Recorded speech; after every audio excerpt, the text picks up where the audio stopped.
Hi YouTube, just a quick video I'm doing off the fly.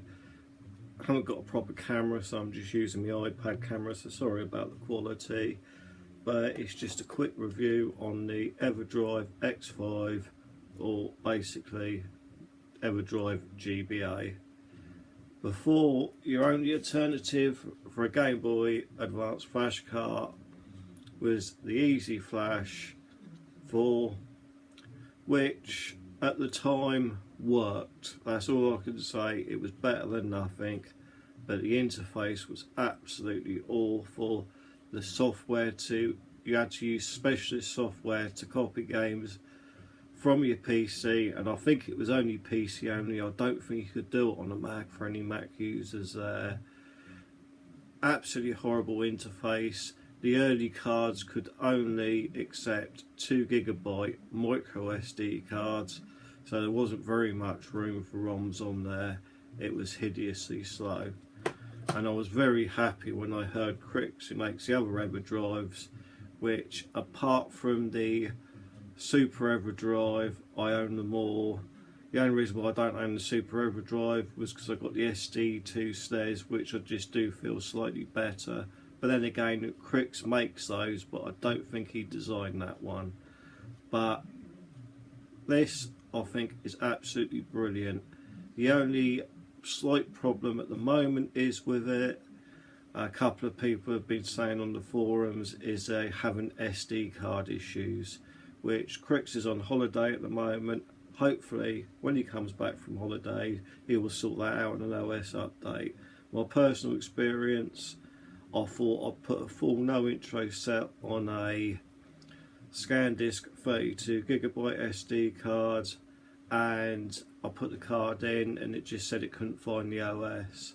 So then I tried a 16GB, which I bought for something else a couple of weeks back, and that was absolutely fine. So I believe it's the faster cards that the problems are with. But if you look on the Crix forums, there's a lot of information about that. A lot of other things, one or two people have made a slight complaint about, is the size of the cart. Now, I believe it's made this size because you've got the real-time clock battery in there, which obviously this one hasn't. And so I believe it needed to be that size. Now, for me personally, I don't care. If you put it in the system, it sticks out slightly, so absolutely no problem gameplay wise on that. And even with a normal SP, it protrudes out the top very slightly. For me, absolutely no problem. Apparently, the compatibility wise, it will run at 99% of the games. The only games it won't run, I think, are ones that have got special gyro sensors in there. So, unfortunately, you're not going to build a specific sensor in here just for the odd one or two games. But compatibility wise, system wise, I've seen it work on videos with the GameCube Game Boy player, so that works absolutely fine. Obviously works with all my GBAs I've got here. Also works with this absolutely fantastic system, although this one is faulty. I've got problems with the cart it comes with, and when I turn it off, the battery seems to die within a couple of hours, and that's even when it's turned off.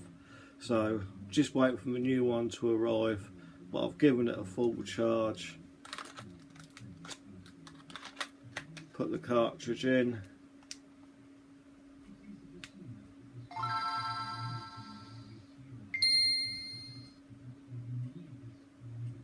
and it boots it up absolutely fine. Another system which a couple of people ask about is the Super Retro Advanced adapter, and I'm using this in the Retro Duo Portable.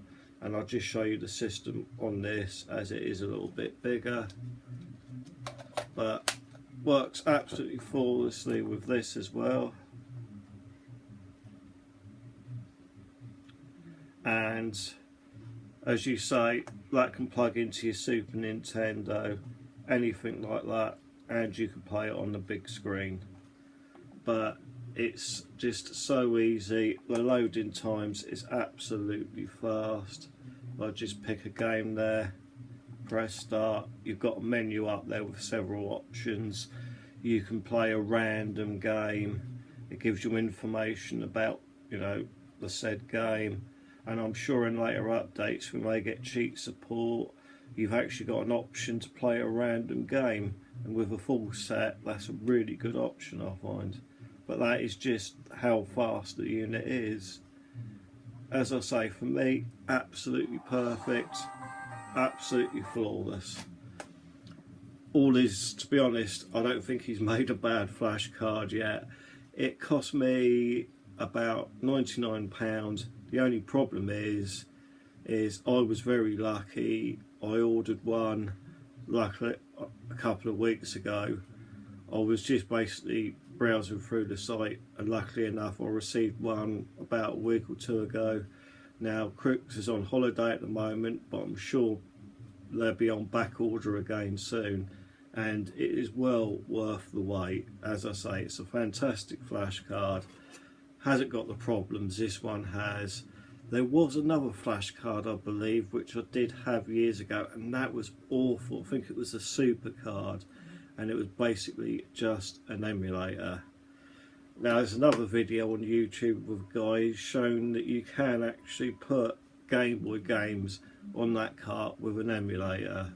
But for me, for the Game Boy game cards, I've just got his Game Boy EverDrive, which again, absolutely fantastic. Loaded up with all the Game Boy games, and I plays that on the Game Boy Advanced.